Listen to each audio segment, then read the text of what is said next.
अट्ठाईस नंबर का प्रश्न देखो, प्रश्न संख्या 28।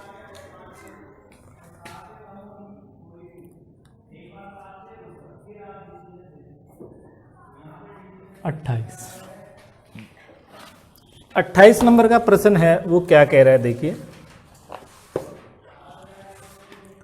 एक लिमिटेड की पूंजी संरचना इस प्रकार है। ए लिमिटेड की, ए लिमिटेड की पूंजी संरचना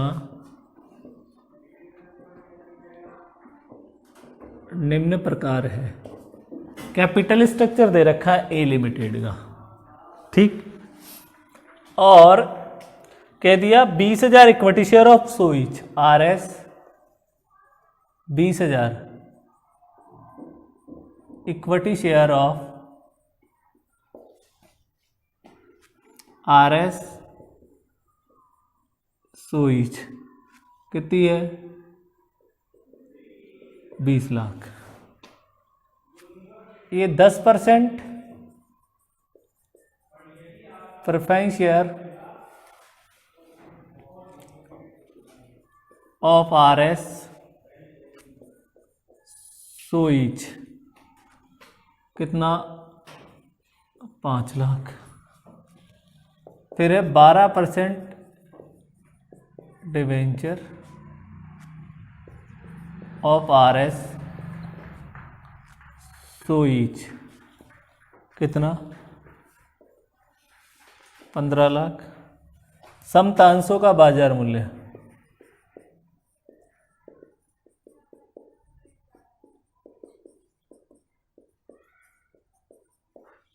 मूल्य आपको दे दिया 160 रुपये है।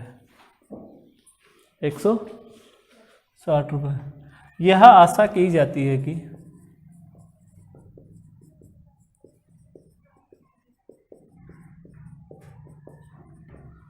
कि कंपनी 20 रुपये प्रति अंश लाभांश का भुगतान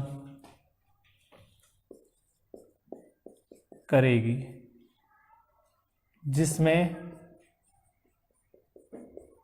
हमेशा 7.5% की वृद्धि होती रहेगी। कर की दर 50% मानी जाती है।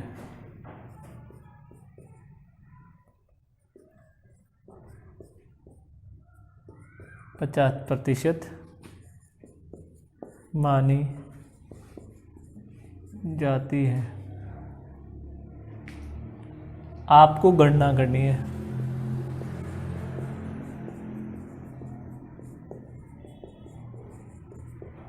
ए पॉइंट वर्तमान पूंजी संरचना के आधार पर, वर्तमान पूंजी संरचना के आधार पर पूंजी की भारित औसत लागत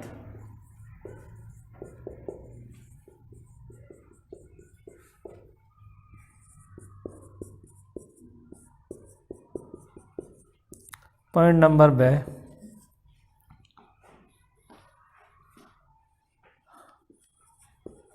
पूंजी की नई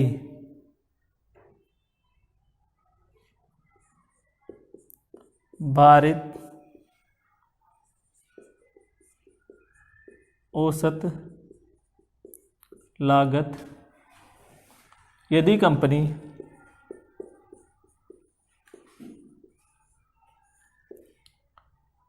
%14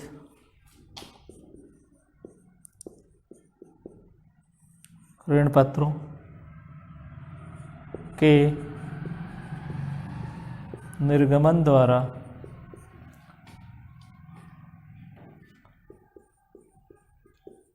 ₹10,00,000 का अतिरिक्त ऋण जारी करें।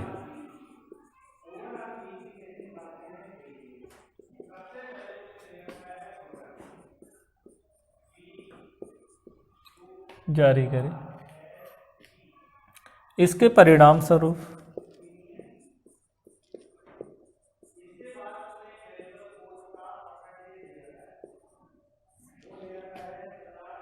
प्रत्याशित लाभांश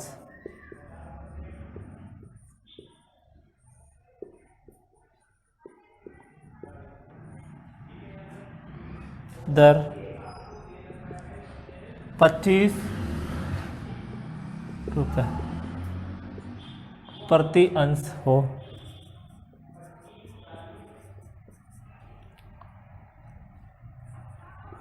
जाएगी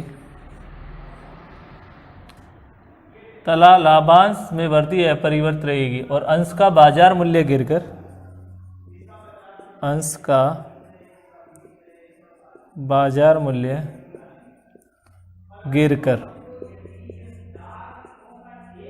₹150 प्रति अंश हो जाएगा। 2 बार प्रश्न हल होगा, ए पॉइंट एक बार बे पॉइंट। क्लियर? तो देखिए प्रश्न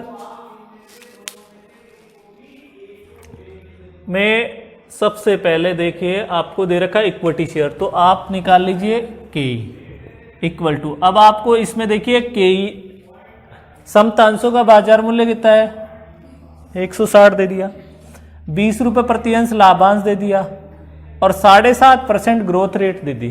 क्लियर? सब परसेंट में दिया हुआ है, तो आपका DPS upon MP into 100 plus G growth rate का ये फॉर्मूला लग जाएगा। क्लियर? तो अब देखिए डीपीएस आपका कितना है, डीपीएस आपका है कितना 20% और मार्केट प्राइस 160 इंटू 100 प्लस 7.5 कितना आ गया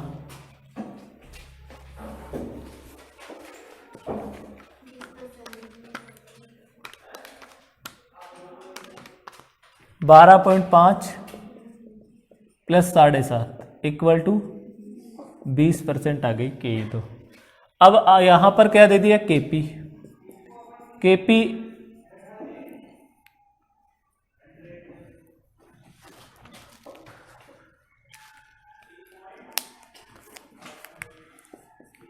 केपी आफ्टर टैक्स वही D upon N P into 100। तो देखिए यहां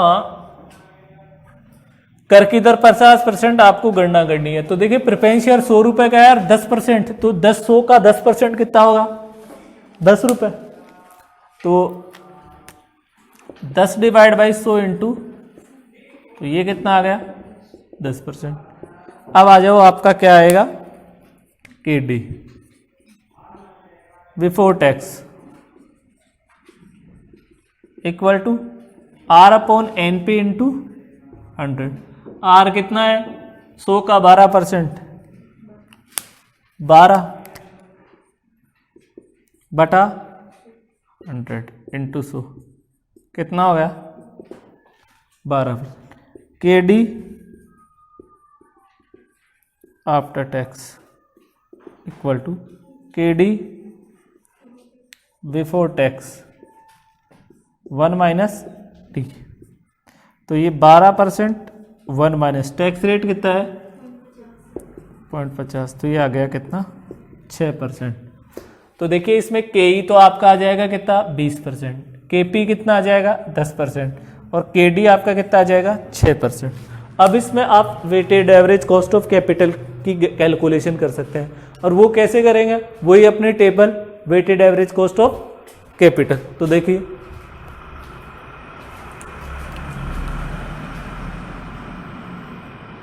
weighted average cost of capital,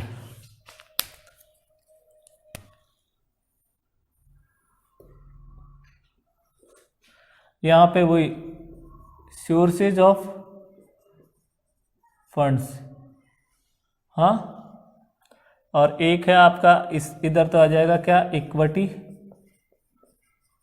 share capital, फिर आ जाएगा आपका प्रेफरेंस शेयर कैपिटल, फिर आ जाएगा आपका क्या, डिबेंचर। यहाँ पर आपकी आ जाएगी अमाउंट, उसको बोलेंगे डब्लू, और ये दे रखी है कितनी, 2 लाख, ये दे रखी है 20 लाख, 20 लाख, और फिर आपको दे दिया 5 लाख, और फिर है 15 लाख। तो टोटल कितनी हो गई, sigma W equal to 40 lakh. ठीक, अब आपकी यहाँ पर आ जाएगी after tax cost of capital, जिसे बोलेंगे क्या, एक्स, और यहाँ आ जाएगा आपका एक्स डब्लू, और यहाँ सिग्मा एक्स डब्लू। तो अब ये आया, इसका तो आया 0.20, ये 0.20, इसका आया 0.10, और इसका आपका आ गया 0.0, तो ये तो आ गया आपका 4 लाख, ये आ गया आपका 50,000, ये आ गया 90,000। तो टोटल कितना हो गया, 4 लाख प्लस 50,000 प्लस 90,000, 5,40,000, 5,40,000 हो गया। अब देखो यहाँ पर K W equal to sigma W X W बटा सिग्मा डब्लू, तो ये 5,40,000 divide by 40 lakh into 100 equal to, तो 13.50% आपकी क्या आ जाएगी, के डब्लू आ जाएगी।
अब देखो इसी पर्सन में क्या कह रहा है,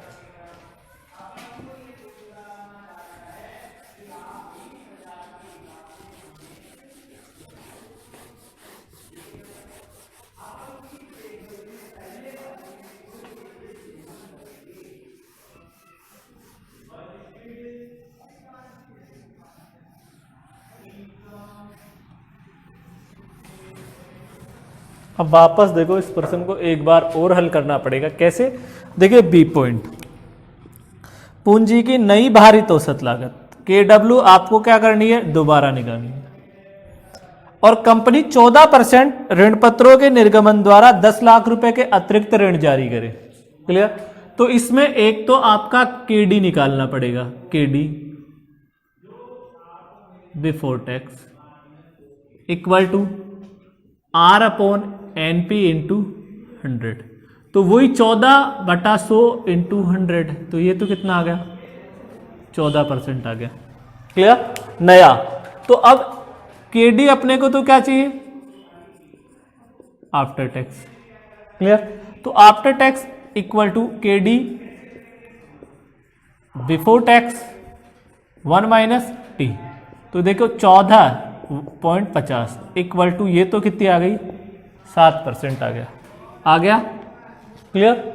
अब आपका फिर कह दिया इसके परिणाम स्वरूप प्रत्याशित लाभांश कितना हो जाएगा? 25। पहले कितना था? 20। 20 से बढ़कर कितना हो गया? 25। और अंश का बाजार मूल्य गिरकर कितना हो जाएगा? 1.5। क्लियर? और आपकी जो ग्रोथ रेट है वही रहेगी। तो देखिए आपको यहां पर क्या निकालना पड़ेगा? KE निकालना पड़ेगा। KE वही DPS/MP इंटू 100 प्लस G। ठीक? तो देखिए यहां पर DPS कितना है आपका? 25, MP 150 इंटू 100 और ग्रोथ रेट आपकी थी 7.5।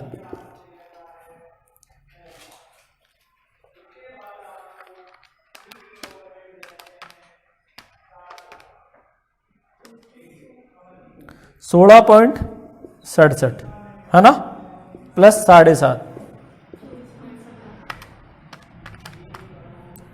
24.17% आपका ये आ जाएगा क्या? KD आ गया। अब इसमें देखो KP तो वही रह जाएगा आपका। पहले कितना निकाला था अपन ने? KP 10% अभी निकाला था। और KD आपको आफ्टर टैक्स और निकाला, कितना आया था? 6%। क्लियर? अब इस पर्सन में आपको क्या निकालना है? बी पॉइंट हल करा रहा हूं मैं। बी पॉइंट, ये 2 पॉइंट तो सेम रहेंगे इसके। अब वही आपका एक तो सोर्सेज ऑफ फंड्स, एक आपका अमाउंट, एक आपका after tax cost of capital. तो ये तो हो जाएगा X, ये आपका W, तो ये आपका यहां क्या आ गया? XW। ठीक? अब देखो ये आपकी weighted average cost of capital, short में लिख दिया मैंने।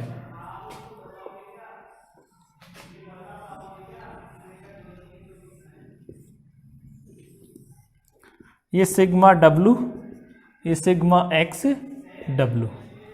ठीक? अब देखो यहां पर पहले था आपका इक्विटी शेयर कैपिटल, फिर आपका था प्रेफरेंस शेयर कैपिटल, फिर आपका क्या था? डिबेंचर। डिबेंचर एक तो 7%, एक कितने? 14% डिबेंचर। तो ये तो आपका था 20 लाख। प्रेफरेंस शेयर कैपिटल थी 5 लाख आपकी। डिबेंचर ये थे 15 लाख के। और आपके पास डिबेंचर कितने लाख के आ गए? 10 लाख के। तो ये फाइनल पैसा तो यहां पर कितना हो गया? 50 लाख। ठीक? आफ्टर टैक्स कॉस्ट की बात करें तो सब ये 2 नई आ गई आपकी। एक तो ये 14%, ये तो आ गई 0.7, ये 0.6, ये आपकी 10% थी। और KE आपका नया आ गया 0.2417। मल्टीप्लाई कर दो, ये तो 90,000, ये 70,000, ये 50,000 और ये आ गया आपका 20 लाख इंटू 2417। 4,83,400, 4,83,400। तो ये टोटल हो गया प्लस 50 प्लस 90 प्लस 70, 6,93,400। अब अपना वही K W equal to sigma X W बटा सिग्मा डब्ल्यू। तो ये आ गया आपका, देखिए 6,93,400 divide by 50 lakh into 100 equal to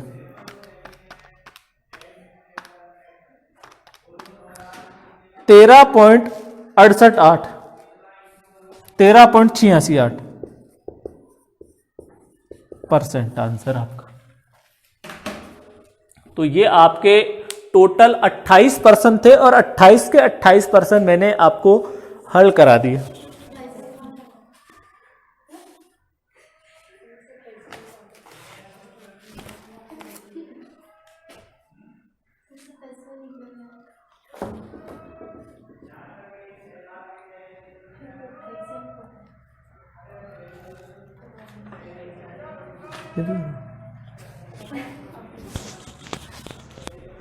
अट्ठाईसवां 27% नहीं करवाया, वो होमवर्क के लिए दिया है भाई। 1% तो सभी विद्यार्थियों का बनता है कि 1% तो वो सभी विद्यार्थी क्या करें, हल करें। क्लियर?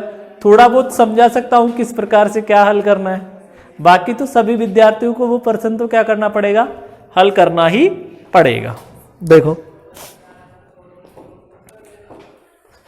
बुक वैल्यू दे रखी है और मार्केट वैल्यू दे रखी है, ठीक है। बुक वैल्यू और मार्केट वैल्यू, तो सबसे पहले तो पुस्तक मूल्य पे तो क्या करना पड़ेगा, पहले तो आपको केडी केपी केई के आर वो निकालने पड़े, और जो इनकी अमाउंट दे रखी है उनसे गुणा करके हल कर दो। फिर जो ये बुक वैल्यू मार्केट वैल्यू की अमाउंट दे रखी है उनसे गुणा करके हल कर दो, तो आपकी के डब्ल्यू आ जाएगी, weighted average cost of capital.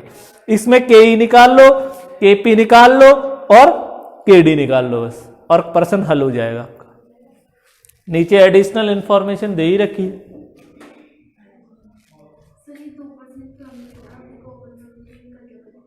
वो निर्गमन लागत होगी।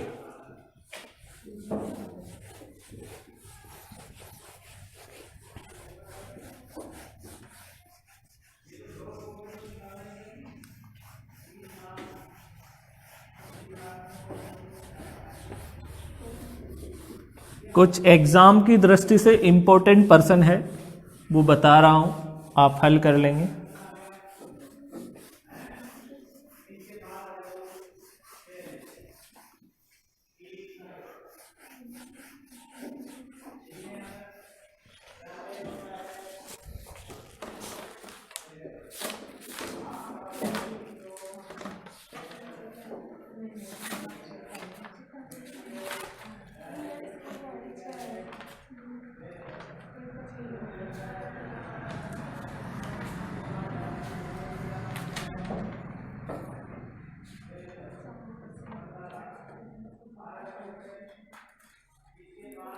देखिए कुछ पर्सन कॉस्ट ऑफ कैपिटल वाला जो चैप्टर है उसमें एग्जाम की दृष्टि से जो भी इंपॉर्टेंट पर्सन है वो आपको एग्जाम्पल बता रहा हूं, आप हल करें।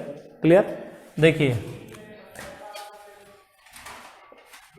एग्जाम्पल नंबर 4, एक तो आपका 4 नंबर का एग्जाम्पल है।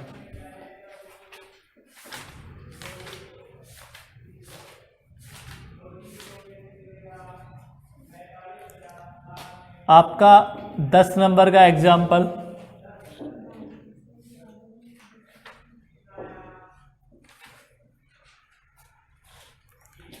ग्यारह नंबर का एग्जाम्पल,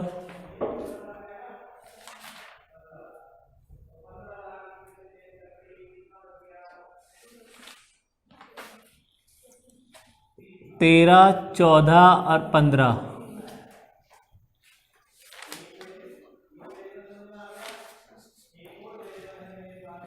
16, 17।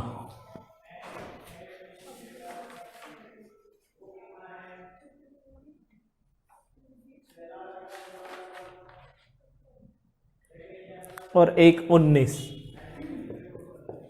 ये एग्जाम्पल आप हल करें।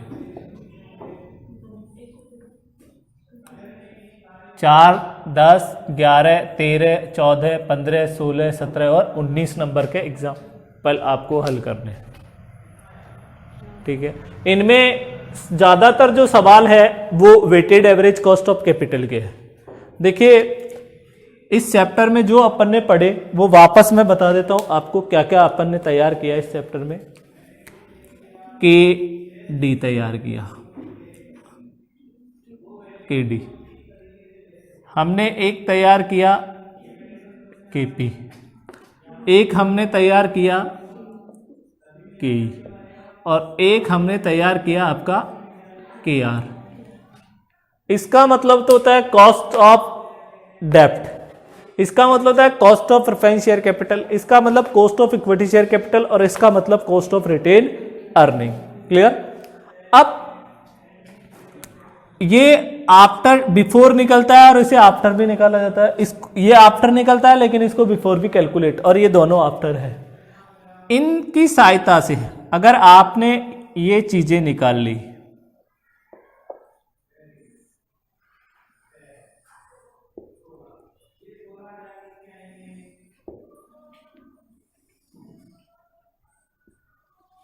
क्लियर? अगर आपको केडी निकालना, केपी, केई, केआर निकालना आ गया तो आप केडब्ल्यू भी निकाल सकते हैं, weighted average cost of capital, KW. KW का पूरा नाम क्या था? Weighted average cost of capital, भारित पूंजी की औसत लागत, weighted average cost of capital. इनके आपको फॉर्मूले बता दिए सभी के, इसका आपको फॉर्मूला बता दिया, इसका स्ट्रक्चर बता दिया। क्लियर? और आप हल करेंगे तो आपको आसानी से क्या होंगे, आ जाएंगे। और एग्जाम्पल कौन कौन से करने हैं? जो 10वां, 11वां, 13वां, 14वां, 15वां, 16वां, 17वां और 19वां ये एग्जाम्पल है वो सारे किसके हैं? केडब्ल्यू के। और एग्जाम में जो अधिकतर जो क्वेश्चन भी आता है वो केडब्ल्यू का ही आता है, weighted average cost of capital का ही आता है। क्लियर? और इस चैप्टर से एग्जाम में क्वेश्चन आएगा एक प्रैक्टिकल, एक क्वेश्चन प्रैक्टिकल आएगा। यूनिट नंबर भी बता देता हूं कौन सी यूनिट में आएगा।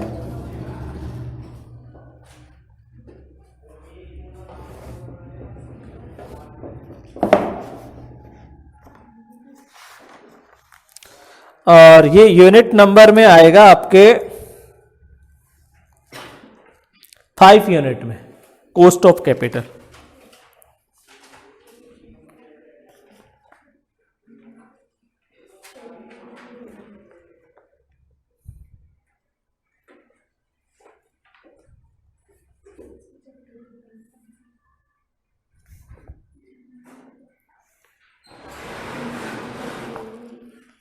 यूनिट नंबर 5 में आपके ये आए।